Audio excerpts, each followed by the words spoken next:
Coming up next on the Passion Struck podcast. Like I'll attune and I'll listen to my body. I'll listen to what my body says. Am I moving this way? Am I moving this way? Like taking steps to trust our bodies more. Sleep it off. If I'm staying in bed till 12, I just am. And I'm just going to sleep it off. It's okay to do that. But then I know I'm going to get up and go to the mat again. Welcome visionaries, creators, innovators, entrepreneurs, leaders, and growth seekers of all types to the Passion Struck podcast. Hi, I'm John Miles, a peak performance coach, multi-industry CEO, Navy veteran, and entrepreneur on a mission to make passion go viral for millions worldwide. And each week I do so by sharing with you an inspirational message and interviewing high achievers from all walks of life to unlock their secrets and lessons to becoming passion struck. The purpose of our show is to serve you, the listener, by giving you tips, tasks, and activities you can use to achieve peak performance and pursue the passion-driven life you have always wanted to have.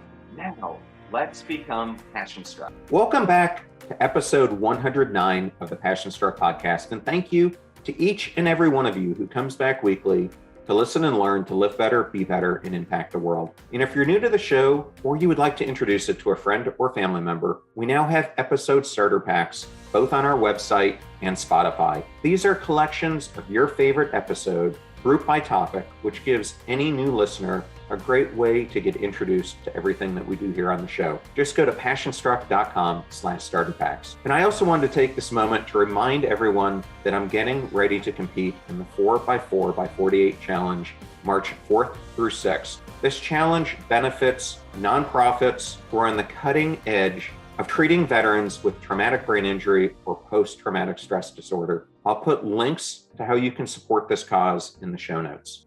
Today's guest is my friend, Katie Chonacas. Greek actress Katie Chonacas has globalized network television, landing roles on top series such as CSI New York Cold Case, It's Always Sunny in Philadelphia, and Law and Order. The author, actress, musician, voiceover artist, and social media influencer, has crossed paths with Al Pacino, Robert De Niro, Jennifer Aniston, Morgan Freeman, Nicolas Cage, and Gary Sinise, to just name a few. She is an artist who uses her love of creativity to spread hope and love. You will find during our discussion that Katie has an ethos that surrounds her. We start the conversation with our mutual love of running and how competing in both high school and college, cross country and track, influenced both of our lives. How Katie found her way into doing voiceover work and why she has now earned the label Cartoon Katie. We discuss her passion for NFTs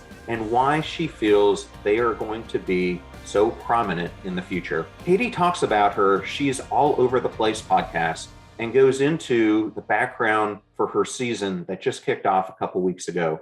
I highly recommend you check it out. How her journey to becoming a Hollywood actor went from passion to profession, why she feels so strongly about mental health and staying true to your morals and values. She outlines her tangible steps to achieve any goal you want to achieve in life and discusses why she wants to be a leader and role model for future generations. Thank you for choosing Passion Struck and choosing me to be your host and guide on your journey to living an intentional life. Before we begin, I would like to emphasize that this podcast is part of my effort and desire to bring zero-cost information to the general public regarding how to unlock an intentional life. In keeping with that theme, I would like to thank the sponsors of today's episode. Our next partner is a product I literally use every day. I started taking Athletic Greens about 6 months ago because I wanted to achieve optimal performance and better gut health. And I can tell you that it does that and so much more. I've noticed an overall improvement in sleep quality, recovery from my daily exercise routines, and better mental clarity. I take it first thing in the morning with an 8-ounce glass of water and various additional supplements. With one delicious scoop of Athletic Greens, you're absorbing 75 high-quality vitamins, minerals, whole food source superfoods, probiotics, and adaptogens to help you start your day off right. And it costs you less than $3 a day. You're investing in your health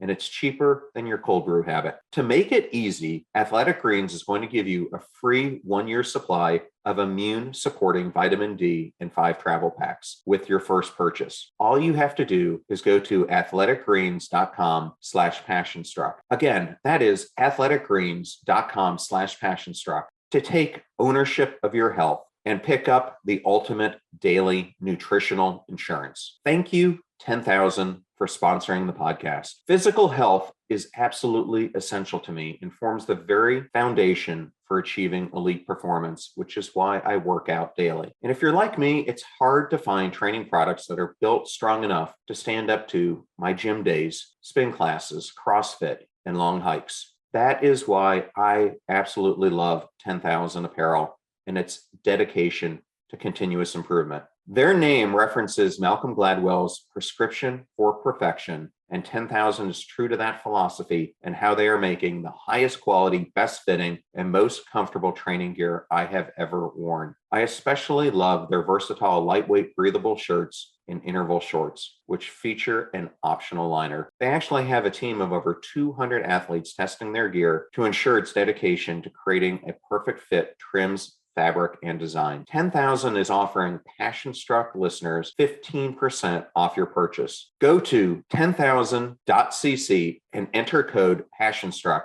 to get 15% off your purchase. That is TENTHOUSAND.cc and enter code PassionStruck. Please consider those who support this show and make it possible to offer free to our listeners. And I know all these codes can be difficult to remember, so we put them in one convenient spot that you can go to at passionstruck.com/deals. Now, back to Passion Struck.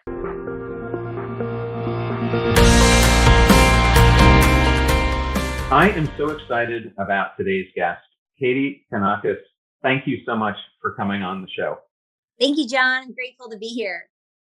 Okay, so I have to start the interview with talking about Michigan because my father grew up on 9 Mile, and I grew up with both parents, grandparents, aunt, all going to University of Michigan, and me getting to go up to Michigan a ton as a kid.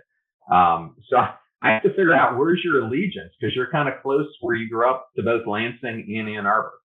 Yeah, chic. So, I'm 30 minutes from Ann Arbor and 30 minutes from Detroit. So it's like Northville, Novi area. Do you know that area? I do. Yeah. Where did you go? Well, my grandmother's house was on 9 Mile, but we had relatives in Sterling Heights and Rochester Heights, Bloomington. Okay. Yeah. So it's about 40, Rochester Hills is about 45 minutes away. Did you go to the lakes when you were visiting Michigan a lot? Did you go to the cabins and be on the water at all? My uncle used to take me to the lakes. Honestly, where we would go for much of our summer vacation is the University of Michigan has an alumni camp that's on Lake Walloon, which is close to Petoskey. And so we would spend the summers there. And then we would always go to the MSU game and the OSU game. So depending on where they played, we would spend most of that time around our cousins and relatives throughout the Detroit area. Yeah, Michigan's a great state. I love Michigan. I have family who still live there now. I was actually there for 1 year during the pandemic. It was amazing. It was great. Like, my parents are retired. All the kids were out of the house. It was me there all by myself with my mom and dad. They were so chilled out. As an actor, I was able to like catch up on shows and movies and do them with my mom. Sometimes we were up to like 4 or 5 in the morning watching The Crown. It was really nice and cozy. And then my yaya's there, my Greek roots. So, the family love, and they're just always feeding you breakfast, lunch, and dinner. And they just held such great space for me, so I could just be home. And like one room was my office. One room was the voiceover recording studio that I built from my childhood closet. Had the whole upstairs just as a sanctuary to spend the 1 year just kind of was going on. And it was 20 years, 2 decades that I left home for my little girl dreams with my blueprint, and then traveled the world and then had mentors and fulfilled those fantasies and those dreams. So in 2020, 20 years later, I was home like just dismantling and reflecting the 20 years to, create a new blueprint for myself, and then to project, make a plan for, God willing, the next 20 years. So it was a really prolific time. And, Michigan, it has the Great Lakes. So it's surrounded by 70% of the water in America. So people love Michigan people. Well, funny thing is, my dad loves Greek restaurants, especially for breakfast. So wherever we lived after he was from Michigan, it was always on the search for the best Greek breakfast restaurant that we could find, which Yeah. even to this day, now that I live in Florida, I still take him to the Greek restaurant when he comes here. So there's something I discovered that you and I have in common, and that is when we were both in high school, we both ran cross country. Shut the front door. This is so cool. Yeah. So I have to tell you, when I was in middle school, I was kind of a pudgy kid. I hadn't really hit my growth spur yet. And between my 8th grade end of year in the summer, I ended up losing weight because I started running. And then I said, I'm going to try out for this team. And the next year we won we were the state champions. And then I ended up getting to participate in states, and then ran competitively in college. But for me, I learned so much from cross country and track. Not sure how you feel. Oh, yeah. Well, which state were you in? Pennsylvania at the time. Pennsylvania at the time. I feel the same thing. My whole metaphor, my module in my life of how my psychology of how I am is because of cross country running. My dad ran cross country. He turned me on to it in 6th grade. So I started running when I was in 6th grade. I ran in middle school, high school. I had a full scholarship for college. Because of my dad, I learned about short-term, medium-term, long-term goals, the micro, the macro, sowing the seeds in the garden, nurturing it, watching it grow and flourish. And then every 3 months, like doing a rake and then seeing which ones have blossomed, and then just sowing more seeds. So with cross country, it really made me identify that, yes, it's a team sport. It's a double win, and it's an individual sport. And what I do as an individual affects the whole. So having that conscious awareness of a collective is what really, like, when I go to set and I'm working with 300 people, or if I go to set and I'm working with 50 people, when I show up, how I present myself as an individual is going to affect everyone on set. It's a domino effect. Same thing in my partnerships and my friendships. When I show up, it's like a collective. So I've always liked working with people, not so even though I'm an introvert and I like working by myself, I very much like working with people too. I like to research, find out my thing, and then get outside of myself and say, hey, John, what do you think about this?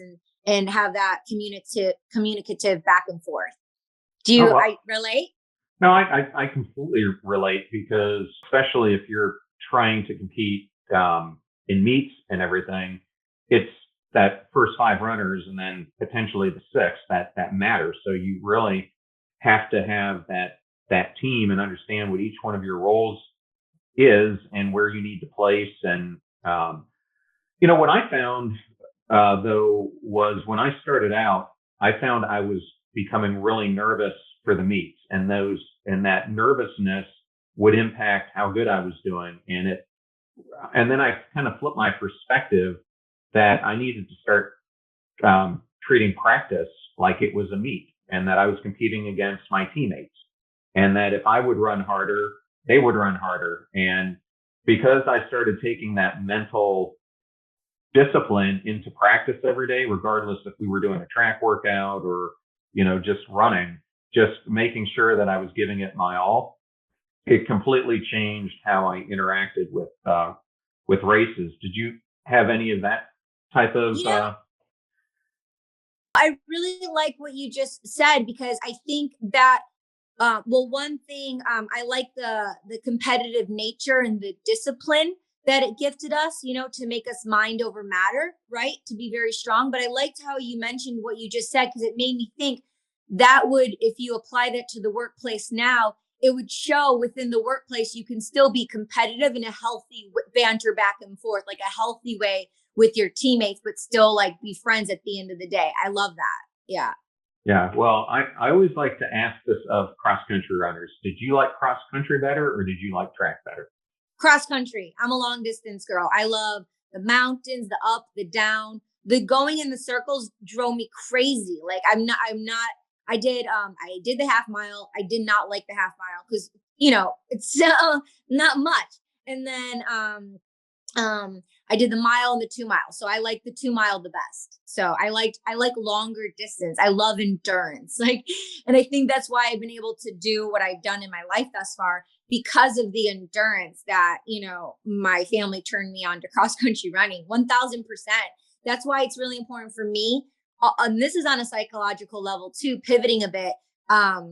When I had children, God willing, I've always said, it's important for them to do sports, no matter what the sport is, because you become an oak tree from within, so solid that it really sets you up for life. However, the pressures of cross country, there wasn't like the NBA or tennis. There wasn't the opportunities for cross country runners. So I really was challenged with insecurity and confidence in that area. Like there wasn't a go-to place to have those kind of like brand partnership deals for cross country. It wasn't like considered a quote unquote cool sport. And so sometimes I'm like, why didn't I have the security in that realm to make it like a cool sport, like an Anna Kournikova, right? To make cross country that way. But I tried and there wasn't those opportunities.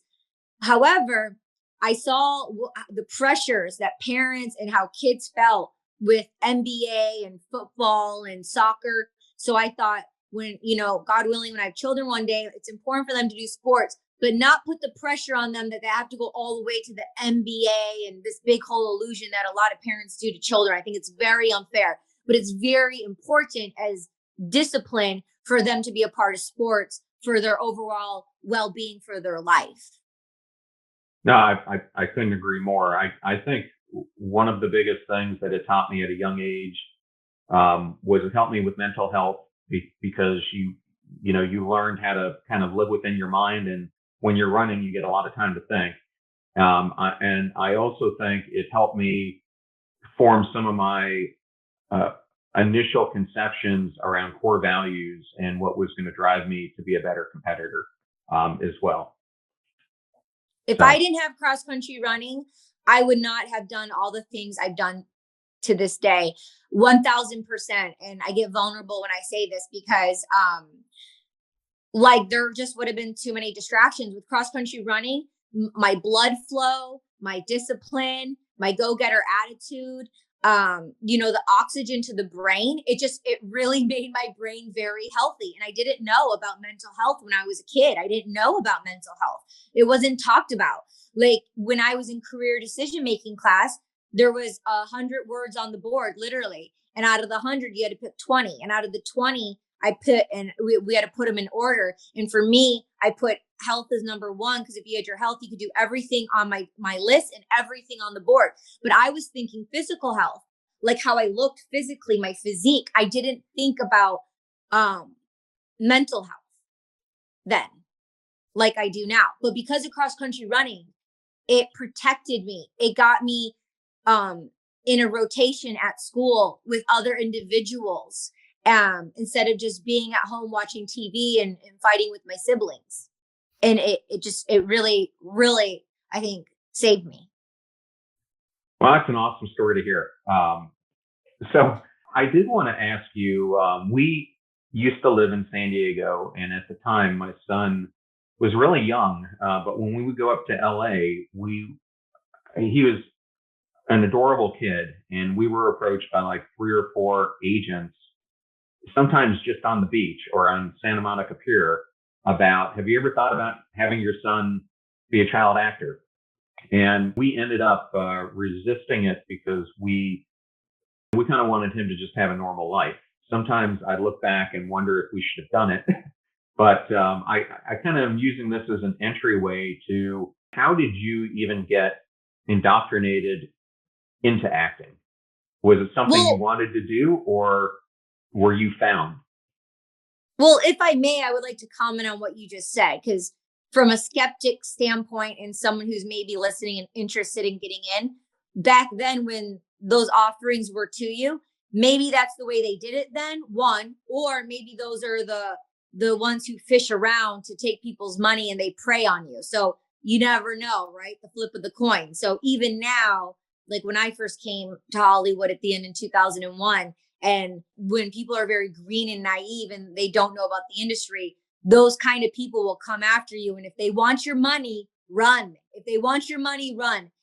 If anyone's going to give you an opportunity, they're going to work for you and take 10% if you're union and 20% if you're non-union. So if someone's offering you an opportunity and they want your money, run. Okay. So I just wanted to that disclaimer. But let's circle back around. And what's the question again? Well, I guess it's, how did you find that acting bug, and how did you, go down this path? I always find this is interesting. Did someone approach you and they thought you would be a natural at it, or was it something that you pursued? Well, it was always in my bones and in my soul. So I grew up very soulful and cultured and just really unconditional from the heart. And my mom was a singer and we were always watching entertainment things together. So naturally it was celebrated, singing and poetry and literature and those kind of things. So there was a warm invitation, and we would dance with my mom when we were kids to like 80s music. So I just, it was an intuitive hit. It was a calling. It was a knowing. It was a force within my being where I was like hungry and pursued it. Right. Yeah. So, when we were at Ponderosa one time, it was like a Friday and we'd always go to Ponderosa. It was like the buffet, and literally, this family came up to me and they were asking my mom and dad, can we have her signature? And they thought I was Alicia Silverstone. Huh.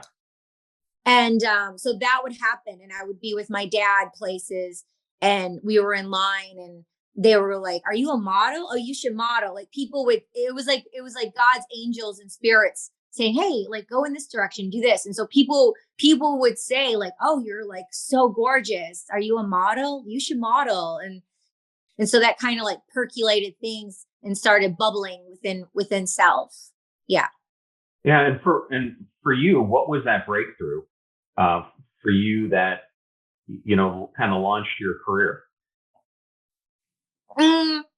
The thing that probably launched my career was when I made the move to California, and I went through a series of having a full team and going through the motions of the process and the craft of acting, studying with William Alderson, the Meisner technique, and booking CSI New York. So that was my first on-screen cherry role, I call it, with Gary Sinise.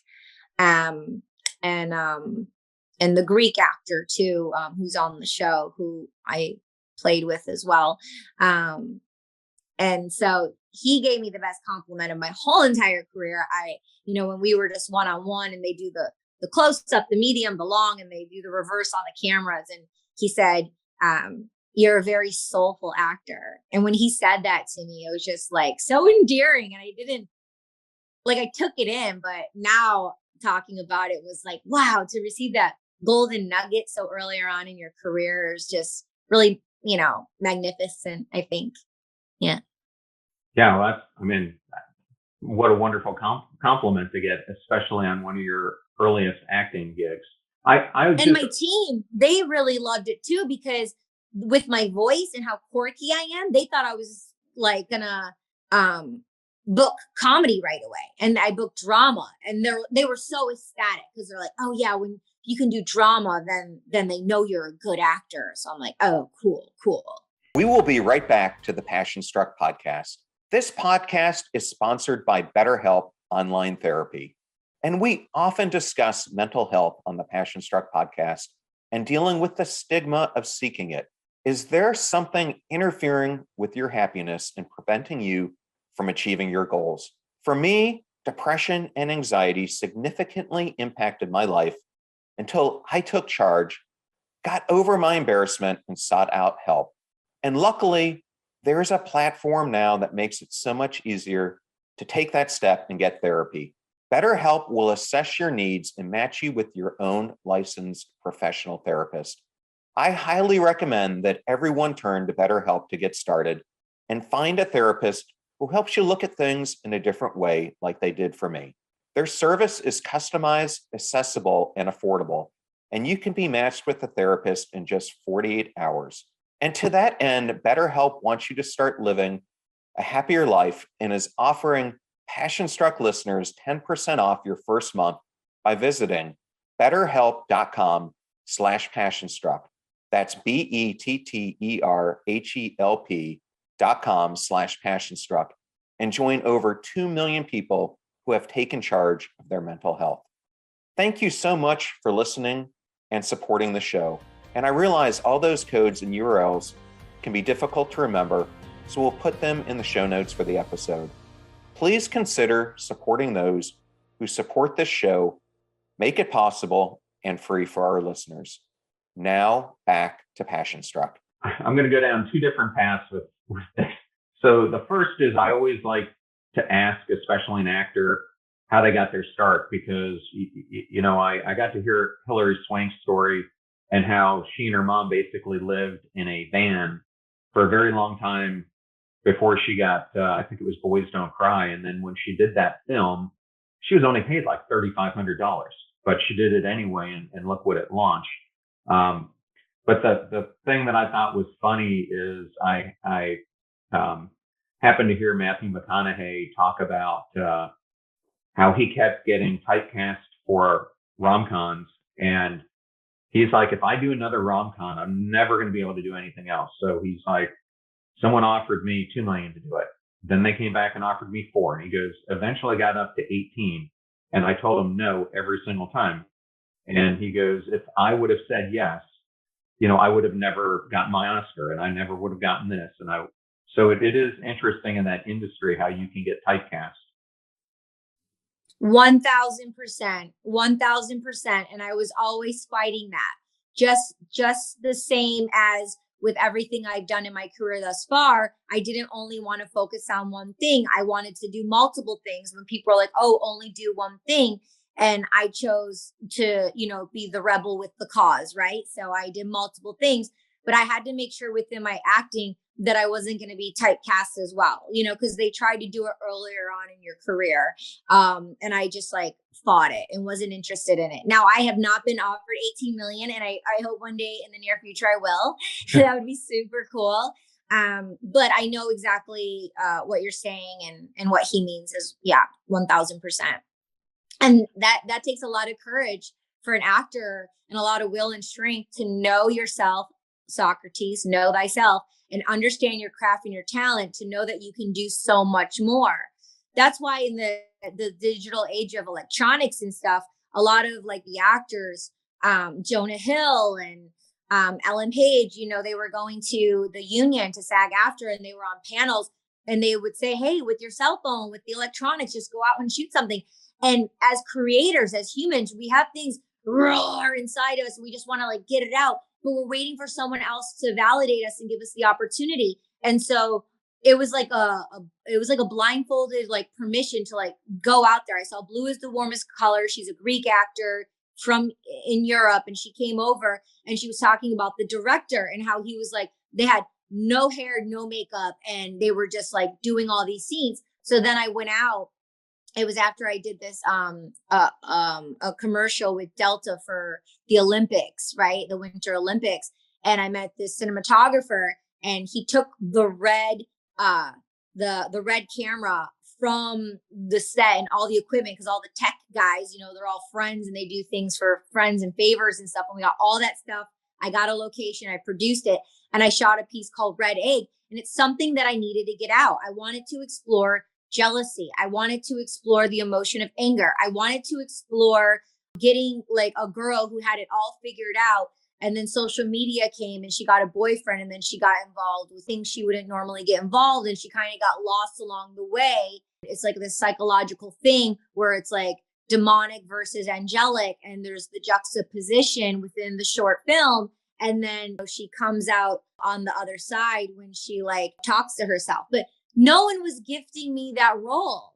And so I gifted it to myself, and I made the short film about it. And so that's a way that can showcase to not only get it out of my being and my spirit, but you put it out to the universe to show the universe. Even if no one sees it, you're showing up for the universe, and you're letting them know, like, this is who I am. This is what I want. I'm not standing for anything less. And so it builds your chutzpah. It builds your strength for that determination to pave your own lane, right? And so I love Matthew McConaughey and the roles he's done, and I love comedy and I love drama. You know, they're like, oh, comedy or drama? I'm like, both. I'm like, not just one. I can do both. And so you just do it, right? And not the illusion and the hacks of like needing everyone to validate you and to see it. Just create it and make it happen. Well, you never know what someone is going to be like. And I've got a quick story for you that I think you'll like. So when I lived in Austin, we used to go to this church called Riverbend, and we've been going there for a little bit of time. And it was an amazing church because you would walk in and you would be like, man, that sounds like Chris Tomlin, or that sounds like the lead singer from this Christian rock band. And it would be. They just had this draw where they could pull in these people. And so it was just a very popular place. But one day, a family sits down two rows in front of us, and we always kind of sat in the same place.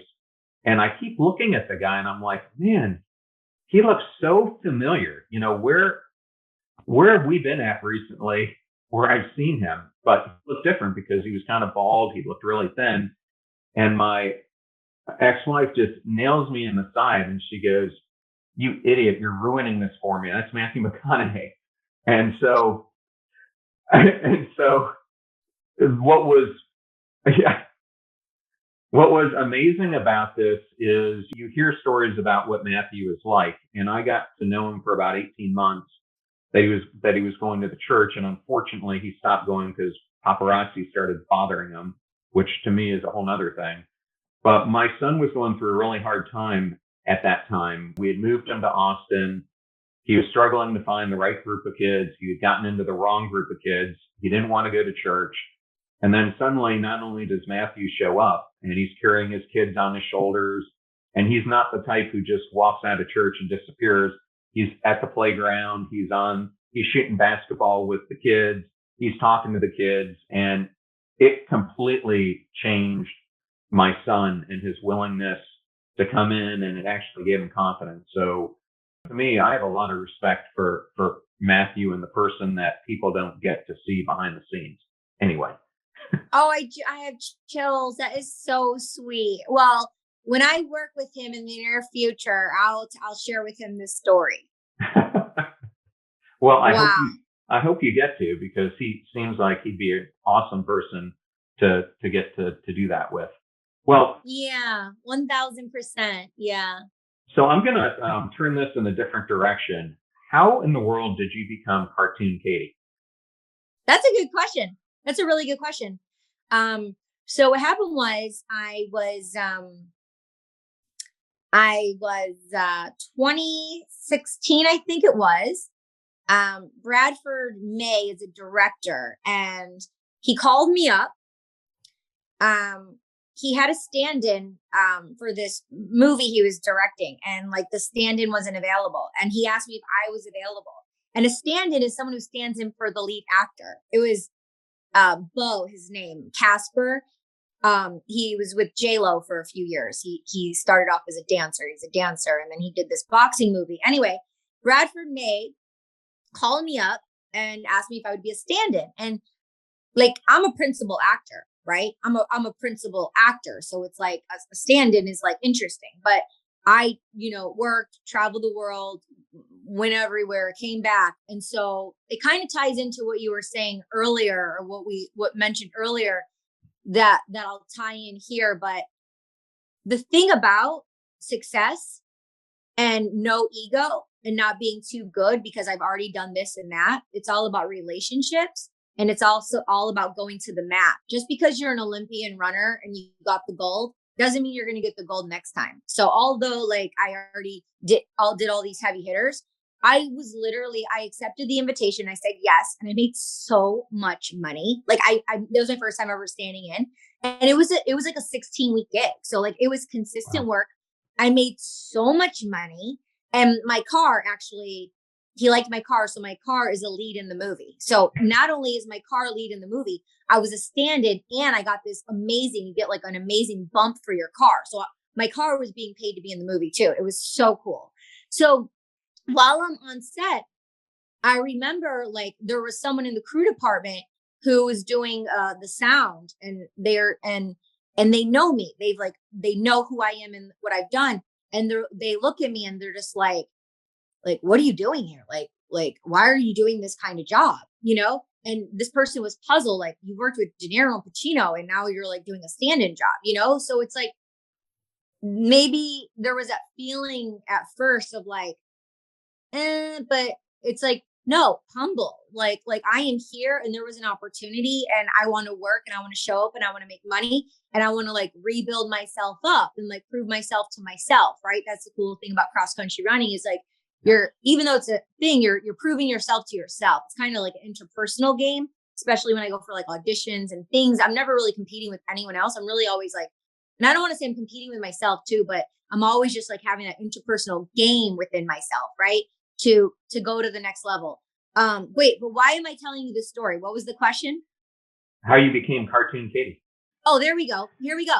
So I'm on this job, right? And the cool thing was I was like doing so many auditions, and the director, because he knows like I'm an on-screen actor, model, and voiceover talent, when I had auditions or even I had a job, he would let me leave and go and come back. And like, it was so cool. It was so awesome. But anyway, there were 3 Katies on set. The cinematographer was Katie. There was another Katie and there was me. And because of my voice, he coined and called me Cartoon Katie. And that's how I branded Cartoon Katie, because of my voice. And I do animation, video games, commercials. And I'm with Vox, they're the top 5 voiceover agency in the world. And Doc, he's called the VO doctor, the voiceover doctor. If you want to work in voiceover, you just Google the voiceover doctor, see Bill Holmes, tell him we sent you over there. And he'll just have a phone conversation with you and he'll let you know, like, if you're a trailer voice, video games, promo, because there's so many different areas that you can work, or if like your voice is hot right now, or that's 80s, or like this is what's popular. So he's amazing. So he taught me about earlier on in 2014 about branding and how like, so then I was just, contemplating like, what's my brand? Da, da, da. And then Bradford May said Cartoon Katie. And so I've always felt like a walking, talking billboard and cartoon. So it just stuck. Yeah, that's how it happened. So is that where you do most of your voiceover work now, is in cartoons, or is it beyond that? Yeah, commercials. I'm the voice of Wendy's. I just recorded 3 campaigns for Wendy's, which is awesome. You can see, when you see the spots, there's Barry and Melinda. They're puppeteers, and I'm Melinda, and it's my voice. And so that's very exciting. What? How cool is that? And then you get to see it on TV. That must be awesome. Yeah, and I was in Vegas for my birthday, and as long as I have my TLM 103 and my studio setup, the quality soundproof studio setup for like my home, my kid on the go, and the Ethernet cable, I was able to put the Ethernet cable right in. And I was in Vegas the day before my birthday week, like recording 3 national huge campaigns. It was the coolest thing ever. I can be in Bali. I can be anywhere in the world. As long as I have technology with me, I'm good. As long as I have the internet. Well, speaking it's so much fun. I love voiceovers. I coach people. So during the pandemic, I took my cross country approach when we had some downtime, and I started doing industry coaching because everyone's on their own journey. So I'll do a Google document and give everyone like a 1 month, 3 month, 6 month plan, a year plan. In voiceovers, it's across country. It's for the long haul. If you just wanted to make the money, forget about it. If you have the love for it and you build, You need about 1 year to study the craft before you even do a demo reel. So I started doing that to pay it forward with people. I think it's kind of like podcasting. I probably studied it for, people ask, how in the world are you already in the top 0.1% of podcasts? You haven't been around for a year. Well, I studied it for at least a year before I got into it. And then I got very specific on what I wanted to do, and then practiced a whole bunch before I ever even did the first one. So to me, like what you're saying resonates, because you got to be passionate about it. I mean, you have a podcast yourself, which we'll talk about, but I mean, it takes a lot of work. Yeah. And the thing is, it's like with voiceovers, it's the craft. Number one, it's the craft. It's tech. It's the tech. And as a fellow podcaster, you're already set up with soundproof and with the mic and the tech stuff and editing. So you have an upper hand there. And then the third aspect where you have an upper hand as well, you specifically, is the cross-country mentality. And that's what I teach my clients, because it's psychological when you get into the booth to be able to compartmentalize and show up to the mic with your craft and your choices. But then it's like the gun goes off and you're off to the races until the job's done, and nothing gets in the way until you do everything and you send it in, and it's like a lightning bolt. So it's mind, body, spirit, it's the craft, it's the tech, and it's psychological. And that's how I am such a great coach with empathy and compassion and patience with the short-term, medium-term, and long-term goals. Mm-hmm. And so that's one thing. And then the other thing, but did you want to say something? No, I was just going to say I might have to reach out to you after this, because I've always thought about doing voiceover work, but I was like, how in the world do you even get into it? Well, you call the voiceover doctor. There you go. Yeah, I can guide you on your way, and anyone tuning in, they can just go to Chonacas.com, my website, and sign up for some coachings. But yeah, we'll talk and I'll give you some pointers and show you what's up. And then so the thing about podcasting, I wanted to start my podcast 9 years ago. I didn't know how to get on the train tracks. And so finally, when I learned to get on the train tracks in 2019, I was off to the races. But what happened is the last, 5 years of voiceovers, this is what happens. They say, they'll give you a celebrity prototype. For me, it's Scarlett Johansson, Emma Stone, young Demi Moore, so they'll give you a sound, like tonality voice? For my voice. Yeah. Right. They'll give you a sound tonality for like commercials.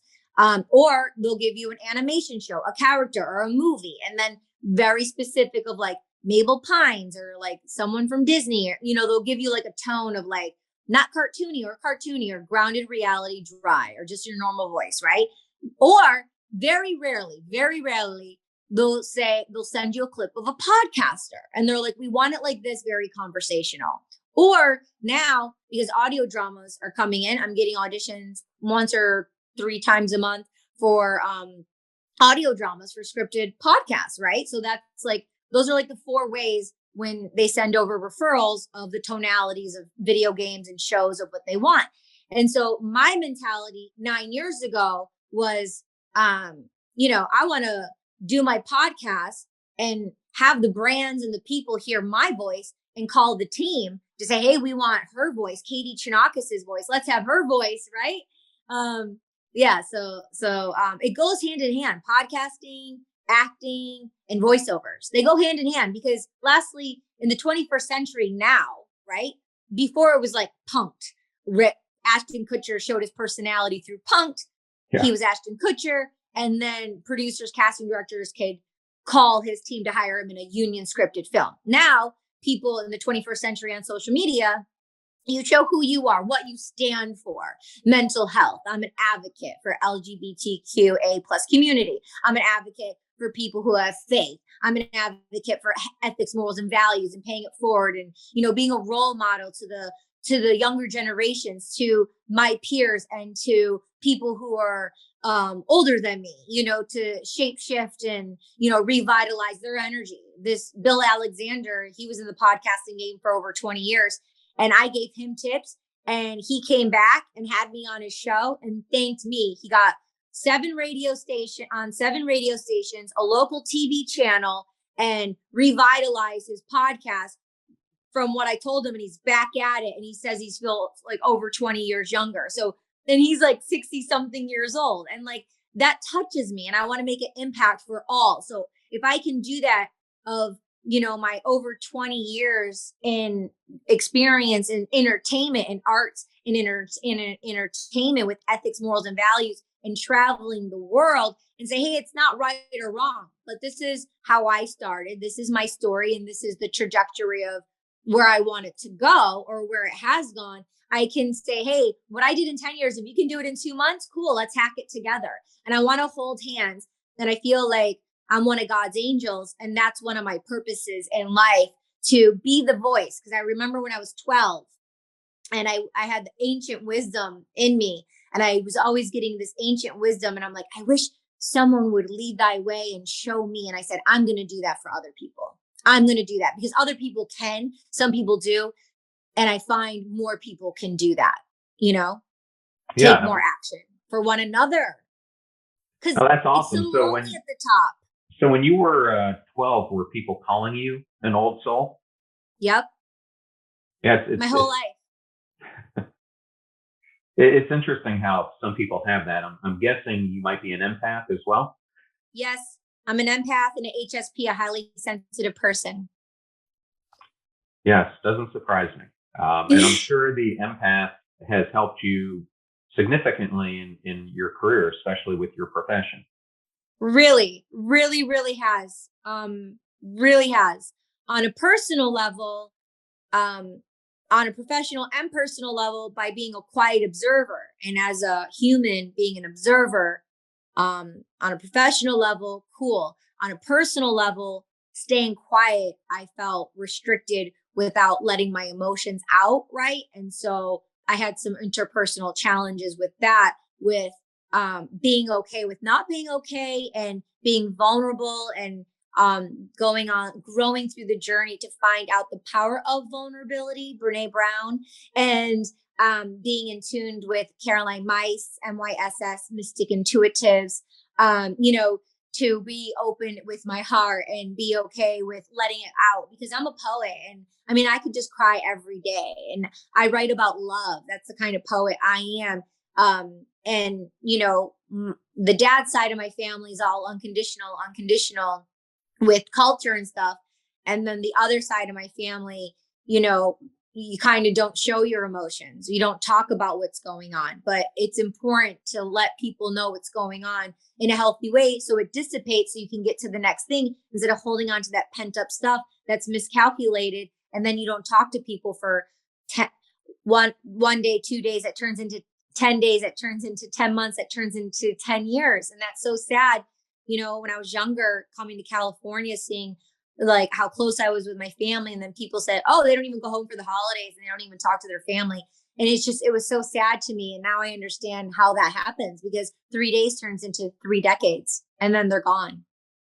From one belief and one miscommunication, if someone had more empathy and compassion and just communicated, I'm not okay, or hey, this thing, but it was like, oh, it wasn't blue, it was actually green. Oh, it was, just so small minded, so like in our heads instead of in our hearts and in our gut, and we're primal beings. So it's why I want to be able to bust out of the illusion in the cage of not being able to show the emotion, like allowing it to come out is so important, no matter how it comes out, and let it be the ocean waves coming out messy. Start messy, one step at a time. Well, thank you for being so vulnerable about that. And I'm sure a listener who's tuning in to this would be sitting here thinking, Katie has got all of this. She's an actress. She knows Jennifer Aniston. She knows Nicolas Cage. She doesn't have bad days. And I think what people fail to realize is we all have bad days. And what did you learn within yourself that allowed you to become this authentic self that you are, which is why I really wanted you on the podcast, is because you are authentic. I don't think it should be cartoon Katie. I think it should be authentic Katie, because that's what you represent. But I'm sure it didn't become that overnight. And thank you so much. And I'll take note of that, authentic Katie, for branding. Thank you. I'll take note of that one. It's honestly, it's a journey and I'm still growing through it. It's a transition and it's a continuum. And that's the beautiful thing about life. You have these ahas and then you're kind of calculating, and it's a daily practice to show up. It's how we respond to what happens. So, for example, a lot of people, they don't want that scary, bad thing to happen, or that breakup, or to be alone, or that thing, because of how tormenting or how a tornado was. But we're not going to react to it how we once were, because we've evolved and grown so much. We're not going to react to it in the same way. So although it may be a scary place to go to, we don't have to react how we once did. And in our minds, we think we're going to do that's the fear, but we're actually going to have God's grace and the tools that we've learned from listening to podcasts and people like Abraham Hicks and Caroline Myss and Dr. Joe Dispenza and Gabor Mate, who demystifies, trauma and how we're all traumatized. And so with the day of the information and actually knowing the knowledge and then hacking and applying it, we're not alone. We don't have to grieve alone. We don't have to do the hard days alone.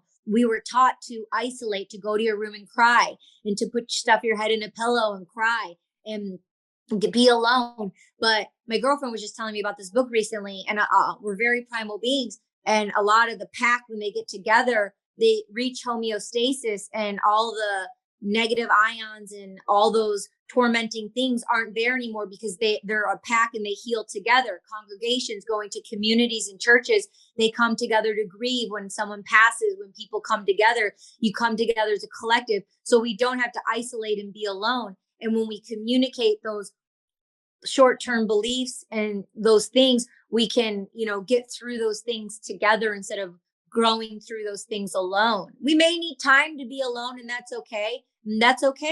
And do that.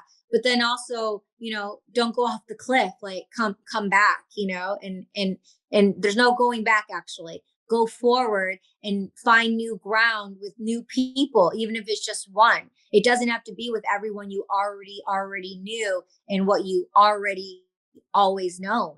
Like, that's the cool thing about showing up with the white canvas. And I highly suggest Mastery of Love by Miguel Ruiz. And we're very primal beings, and then we're domesticated. And so breaking out of our own prisons and getting in spirit inspired, shape-shifting the energy, one step at a time, one breath at a time. And it's so important. People don't understand, and it's woo-woo, but what we breathe in and what we breathe out, and just be aware of the breath of when it comes out. Like when I'm in a trauma triggered state or anxiety or frantic or whatever, the breath will be choppy like an ocean wave. So just Wim Hof, HOF, is great. He has a 10-minute thing just to get really deep within the body. It moves the energy around, and it really allows us to get into our body, because we have these 60 to 70,000 thoughts per day, according to Dr. Joe Dispenza. And it's like a cross-country running track where you're just going around in circle. So you have to get past those neurotransmitters and those concrete thoughts that we have. And to break into those is shape-shifting your attention. We can only focus on one thing at a time. What are we focusing on? People, if they're stuck, they're focusing on what they don't want, and they're magnifying more of what they don't want. So it's like, what do I want? Toes in the sand, toes in the sand. Journal, toes in the sand. Journal what you do want. Journal what you don't want, but journal what you do want. Well, it's amazing how many people credit the law of attraction, or the law of the universe, for getting what comes to them. And I'm a true believer that if you imagine yourself in the life that you want, you can then start taking the steps to go after it. But you've got to be able to make that choice that you're willing to pursue it, then kind of perceive what you think your life can become, and then take deliberate actions to get there. And one of the things that you just brought up, I call it the mosquito auditor phenomenon. And what I mean by it is, sometimes, just like pesky mosquitoes are around you, you've got to get the pesky mosquitoes out of your life. And I call them like the invisible suffocators, the pain in the asses, et cetera, who, whether it's actions that you're taking, habits that you formed, people that you're hanging out with, sometimes they're just taking you, all of them are taking you down the wrong path to accomplish that thing that you want to accomplish. Yep. I call them leeches. You just don't even know they're leeching on you. And they're just little by little, you're helping out everyone like a butterfly. You're helping out everyone. And they're just distracting you and they're just sucking you. And you just take off the leeches one by one, take off the leeches. And you're just like, whoa, you have all this abundance and all this energy for you. Well, and not feeling guilty about it. And the thing is, if something's going on in life, don't feel guilty. And if you want to feel guilty, but it's okay to cry for a day or 3 days or for a week. Like, let it out. Grieving is so important. It's cry, let it out, sleep it off, like sleep, like really sleep. The body repairs itself, and sleeping off the heavy weight, the emotions will pass. Sleep it off. Don't feel guilty for sleeping. The body needs to rest. Our body is, our intelligent. That's how I'm so grateful for cross country, because it's not just your mind brain. We have our heart brain, we have our gut brain, and we have the brains in our intelligence of our body, on a cellular level. And so as an empath, like, I'll attune and I'll listen to my body. I'll listen to what my body says. Am I moving this way? Am I moving this way? Like, taking steps to trust our bodies more, sleep it off. If I'm staying in bed till 12, I just am, and I'm just going to sleep it off. It's okay to do that. But then I know I'm going to get up and go to the mat again. Well, I think that's amazing advice. Well, I was hoping, if you don't mind, that I could read something, because I got to read parts of your poetry book, and I thought this passage was just beautiful. It says, "It's driving me crazy, this feeling inside. I can't call you. I'm thinking, feeling you. I don't understand this love. One day is everything is so perfect, so precious, so fine, so pure. The next day we were so infected. Please, why has love poisoned us?" And then it goes on beyond there. But, I could feel the emotion from you in those words coming off the page. And I'm reading that so the listeners can get a sense of what's in your book. But can you kind of talk about where this poetry book came from? Sure. Yeah. So that piece specifically, I was in Malibu and I wrote that piece, and it's really apropos to the days, if you look at the universe, and when you read that first poem in the book of A Lover's Fairy Tale. My podcast is called She's All Over the Place, by the way. She's All Over the Place podcast. 68 episodes available to tune into. But A Lover's Fairy Tale, if you look at look how beautiful our lives are and how great everything, and then one day we're just like poisoned, right? So it's like, that's what happened with the pandemic. It's like, we didn't realize how great we had it until what happened. Now people are like, oh my God. And it's like, like, we took advantage of like what we had that was so good. So A Lover's Fairy Tale, I was a little girl, and my dream was to travel the world. And I was celibate for 7 years. I had no sex. And I made a commitment to myself and to God and to the universe that I wanted to explore the world untainted. And I wanted to see the life and the fruits and the culture and everything life had to offer me, and fill up my cup fully and really receive the gift of life before going and having a family and having children of my own. Because I heard when I was a kid, when you have a child, oh, it's not about you, your life's over. That's not true. I'm sure you have new forms of life, but there are some scripts of hearing that growing up. So I'm like, I really want to make a choice. And I made a bold, strong choice to, I saw girls and boys and how they were players or intimacy issues and crying, and my boyfriend doesn't want me to do this and this. And I'm like, I don't want to deal with any of that stuff. Like, I just want to see why I'm here. So I went around the world and I wrote poetry, and I was in ecstasy and nirvana. And I was in these magical places with dolphins and waterfalls and castles and all these great places. And I was writing these poetries. And so A Lover's Fairy Tales for all genders and all ages, about the magical gift of life and the universe of love, of unconditional love, untainted. And it's a fantasy. And so I write it in hopes, there are a lot of people who don't travel the world. There's a lot of people who just want to stay in their hometown. But I know through literature, we can go everywhere around the world without leaving our homes. And so for the people who, travel and who can identify with the places, and the people who like love, and the people who want to be inspired, and the people who haven't gone to these places and they read my poetry, they can have a slice of that gift from me, an essence in the presence of how we're all connected through divine grace. And they can, get out of their own mind, and shape shift into inspiration. So that is my goal for A Lover's Fairy Tale. And if they go to loversfairytale.com or chonacas.com, there's an email, there's an automation, and it sends a playlist of visceral spoken word music videos that I produced to 9 out of the 11 pieces. Okay, well, that's great.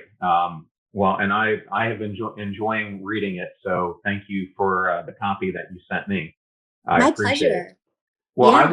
I can't be a podcaster and not talk about your podcast. So that was going to be one of the next topics. So, so your podcast is seasons, and you pick specific themes. Is that correct?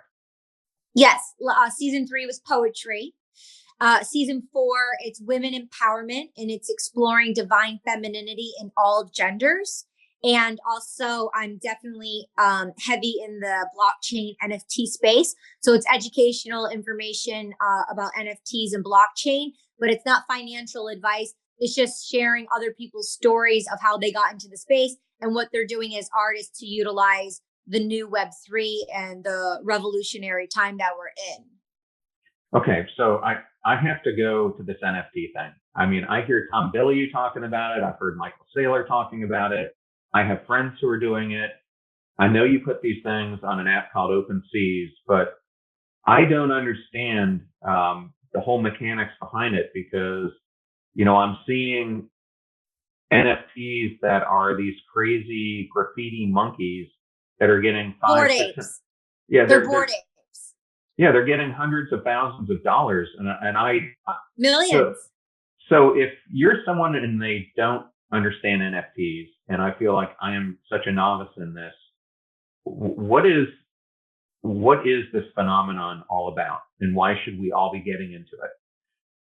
It's a non-fungible token. That's an NFT, and it's decentralizing the way everything is, because we're shape-shifting into evolve new dimensions, and it's not a quick thing like get rich overnight. It's community building and onboarding people. So to onboard people, especially onboarding more women in the space, I'm a voice for people to show them how to do it and introduce them to people who are doing it better than I am. And it's a community. It's kind of like this, where there was the gold rush and everyone came to California to physically mine gold.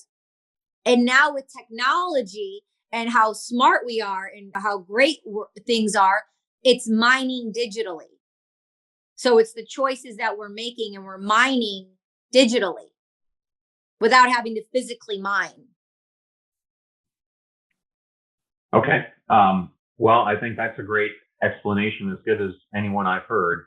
And it's great for artists. There's no gas fees for artists. The collector pays the gas fees when they pick up the piece. It's bringing power back to the artist, because if you're a musician or, have a physical painting in a gallery, you have a book, you have to jump through hoops to find a book publisher, to find a gallery, you have to jump through hoops. You have to get the validation outside of you. Now I can do my work. It doesn't matter what anyone else thinks. I can just put it up on a platform going into 2022.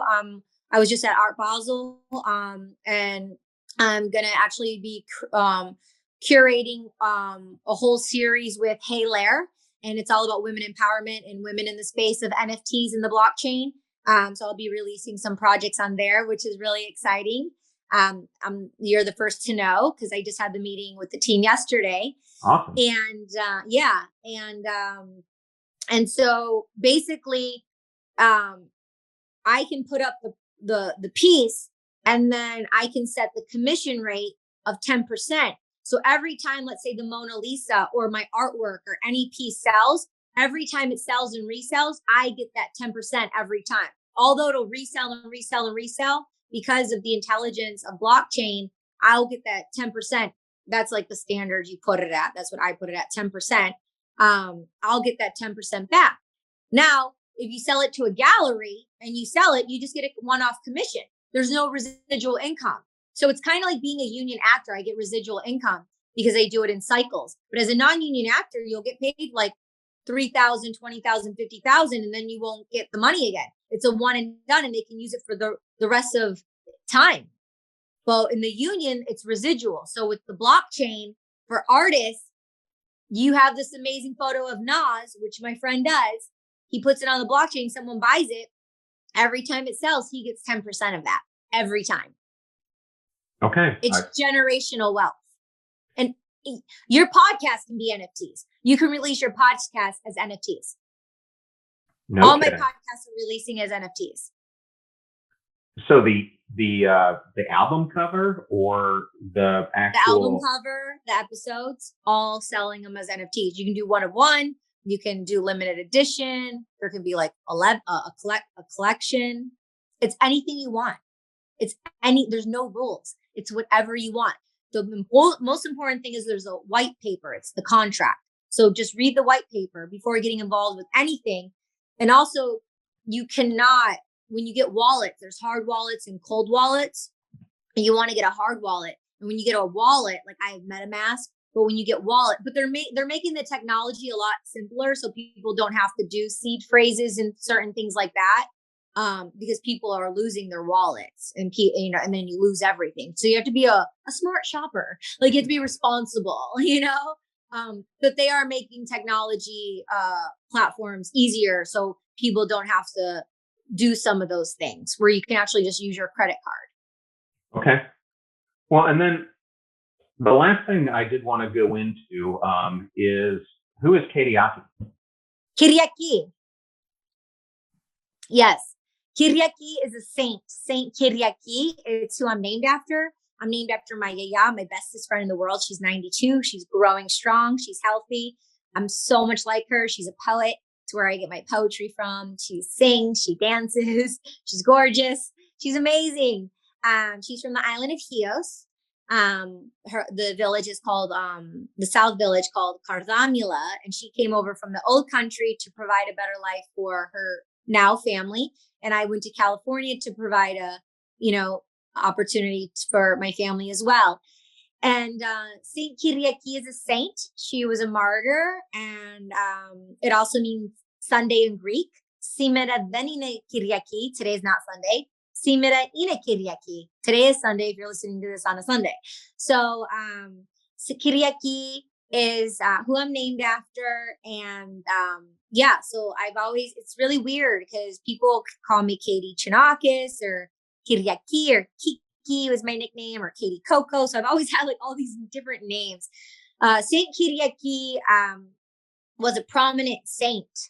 And through my musical journey as modeling growing up, my comp card was Kyriaki and acting was Katie Chonacas.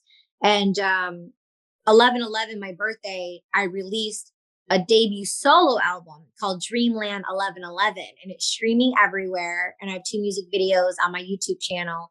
And Saint Kyriaki is me honoring who I'm named after, her dedication to the Lord and who she was. And I've had ceremonies with her because I was feeling the responsibility to fill big shoes, at a very young age. And I was actually holding myself back a lot. And, kind of, I don't want to say watching or living in her shadow, but I had to do like a ceremony to dismantle who she is, what she served, what she stood for, to say, hey, like I got this in the 21st century in the new world, still with honor and dignity, but honoring her story and her lineage. And I feel it's a part of my calling to do that as well through, being one of God's angels. And so that's who Saint Kyriaki is. And I'm excited to share more of her with people through, my culture of Greek tradition. And that is, being in honor and with your word and dedicated with ethics, morals, and values and sacrifice too. Okay, well, great. Well, thank you for telling us all about that and the linkage to you and why it's so important. So if someone who's listening today wanted to know more about you, what are some of the ways that they can reach you on social media? I'm on all social media platforms, every single one you can think about. So just Chonacas, Chonacas. My website, chonacas.com, links to all of them too. So that's the best way. And you can contact me through my website and then, support my work, subscribe, like on YouTube. I'm on all the social media platforms, Twitter, Katie Chonacas, Instagram, Chonacas, Clubhouse, LinkedIn. I'm on Patreon, but I haven't really, focused on it. But if y'all want to sponsor, be a part of my Patreon, I don't have the legs going on that one yet, but yeah. Okay. Well, I'll make sure they're all, go ahead. Yeah. But listen to the podcast. I mean, for more valuable information, She's All Over the Place podcast is definitely tune into 68 episodes, get caught up because we're launching the Women Empowerment series coupled with the Divine Femininity, which goes hand in hand with my album Dreamland 1111 under SAINT KYRIAKI. It's all about exploring divine femininity in all genders and claiming and reclaiming one's power. Because I feel like I'm growing through that right now, reclaiming my power, especially with the story I just told you, not living in someone else's shoes and reclaiming my power as a young adult. Awesome. Well, Katie, I always end the podcast by asking the guests 3 or 4 fun questions. So I'm going to ask you 2 that have nothing to do with acting and then 2 about acting. So the first one I always like to ask guests is, you are selected by NASA to be one of the astronauts who gets to go explore a new planet, and they tell you you can put in one rule or law that will stay forever for that planet. What would you pick? One rule and law to be forever on that planet. Everyone must have and lead with kindness only kindness. If it's not kind, no one speaks. There's only kindness and compassion. Okay. If you got to be the guest host for the late show one night and you could have an artist in the car with you to do karaoke, who would you want to do it with? Just one artist? Yeah, I'll let you have 2. Oh God, it's getting me so excited. Okay. I'm saying Billie Eilish, and I don't know why Justin Bieber comes up, but I mean, come on. Artist. Leonardo da Vinci would be super cool. Yeah, that would be awesome. Yeah. Well, I guess. But I definitely think Meryl Streep. I know I'm going on a tangent. Okay. It would be fun to see Meryl Streep sing. That's for sure. Yeah. We got to throw in Reese Witherspoon there too. Come on. Yes. Well, I've heard her sing before. Yeah. Oh, really? Oh, yeah. Yeah. On the one where she won the Academy Award. Yes. And I think she's got a new one coming out too, actually with Matthew McConaughey, where she sings too. They're amazing. Both of them. Wow. Okay. So I'm now going to go 2 questions about acting. And maybe I just got the answer right there, but if there was an actor that you haven't had the chance to act with yet, who would be on the top of your bucket list? Well, I'm going to pivot it and I'm going to say I would like to be cast on The Morning Show, because then I get to pick Jennifer Aniston and Reese Witherspoon. Good answer. Nice way to turn that around. Okay, and then I have to ask Call me difficult. I have to ask you a question about Morgan Freeman to see if you can confirm this. So I had a friend when he was filming Dolphin Tale, who did his makeup. And they would say that Morgan Freeman would be asleep. They would do the makeup. He'd get the casting call. He'd just wake up, be as alert as anything, walk on the stage, completely do his part, sit back down and fall asleep. And I was like, there is no way that that's what happened. And he said he would just, like the first time, he would just nail it. So my question is like he that good that he just is one of those people who can just do these things in one take? Yep. And that's how I am too. I always get it on the first shot. And when I worked with him in Bulgaria, calm, cool, collected, walked the set, hit his mark, was very graceful, acknowledged me, quiet, talks with the director quietly. It's not loud on set, making a big commotion. His energy is just really like in, but hit all his marks. We just did our scenes together and boom, like it was just like smooth, very smooth, very smooth. And I think 1000%, I can see that being so true about actualizing about what you said, because when you're Morgan Freeman and you have probably the same makeup artist who knows you, who knows how to touch you in such a way, he's so comfortable that he has this probably routine of lying down or whatever, and they just do it. And he's probably like sleeping or meditating or going over his lines almost. It can actually, when someone's doing your hair or your makeup, it can be very therapeutic. And if your eyes are open, you're with the lights, you're talking, you're distracted, and you have to go in and prepare. It's almost better to be in a deep meditative state so you can just go so inside like a turtle, right? So introverted, so you can just be here for the camera. So it's all living on inside. So I think I should use that technique moving forward. Like, I think it's a great gateway to be able to, dismantle having to talk to hair and makeup and stuff, because it's a very chatty time and maybe you need to prepare for a role in a way. But yeah, being Morgan Freeman, he probably has his go-to person who does his face. Well, I always suspected he was meditating. And interestingly enough, I mean, if you've seen any Tina Turner performances, I'm always like, how does she deliver night in, night out? Well, an hour before each show, she meditates before she gets on and imagines the performance that she's going to give. So yep. I'm thinking maybe that's the same thing Morgan Freeman does. I do it as well. When I was a kid, I made an announcement before I won Miss Michigan Teen. I put it in the paper that I was going to run this race and win, and I did. It was in the paper before I actually went to the pageant. And my coach was like, "What is this?" And like, I'm saying, it's printed in the paper that I'm going to win. And I did.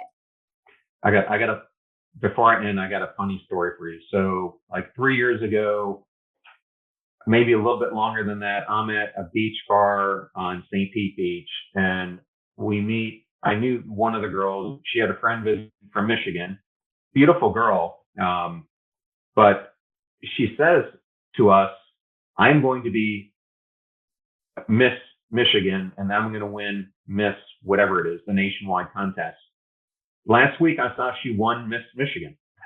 I was like, it goes back to, if you put it out there and you do the work to get there, you can make your dreams become a reality. But since you were Miss Teen Michigan, Miss Michigan Teen, it was Motor City. So it was, there's so many of them, but yeah, it was Miss Michigan Teen Motor City. Yeah. Okay. Well, I competed in Miss Michigan Teen as well. That was a different one. Well, thank you so much for being on the podcast and sharing so much vulnerability and all that you are. Thank you. John, I'm so grateful for you. Thank you so much for having me on. This was a delight. And I would love to come back in the near future, like when I'm doing a big movie with Matthew McConaughey or Reese Witherspoon or on a new TV show or something. So stay in touch. Now we're friends. So. Okay. That would be awesome. Thank you. Look me up when you're in New York or LA. I would love that too, or Michigan. We'll have lunch. Okay. Thank you. Cool. Yeah. Thank you. I had such a fun time doing that interview with my friend Katie Chonacas, and she is someone I would urge all of you follow because she is into so many dynamic things, ranging from her music to the work she's doing now around NFTs, to her acting career, her voiceover work, and so much more. And if there is someone like Katie who you would like to see me interview, or a question you might have that you want to hear me answer, or a topic that you want to hear me discuss, you can reach out to me on Momentum Friday at passionstruck.com, on Instagram at John R. Miles, or LinkedIn at John Miles. I also wanted to talk to you about some of the upcoming guests that we have on the Passion Struck podcast, which includes New York best-selling authors Admiral James Stavridis, Gretchen Rubin, and Susan Cain. We also have astronaut Nicole Stott, Jordan Harbinger, and also Rear Admiral Tim Gallaudet, the former Undersecretary of Commerce. Thank you so much for continuing to support our movement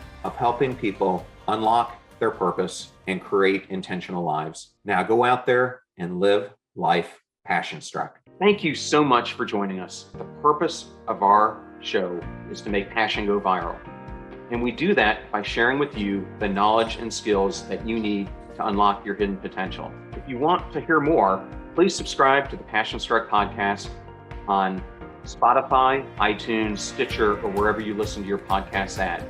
And if you absolutely love this episode, we'd appreciate a 5-star rating on iTunes and you sharing it with 3 of your most growth-minded friends so they can post it as well to their social accounts and help us grow our Passion Struck community. If you'd like to learn more about the show and our mission, you can go to passionstruck.com where you can sign up for our newsletter, look at our tools, and also download the show notes for today's episode. Additionally, you can listen to us every Tuesday and Friday for even more inspiring content. And remember, make a choice, work hard, and step into your sharp edges. Thank you again for joining us.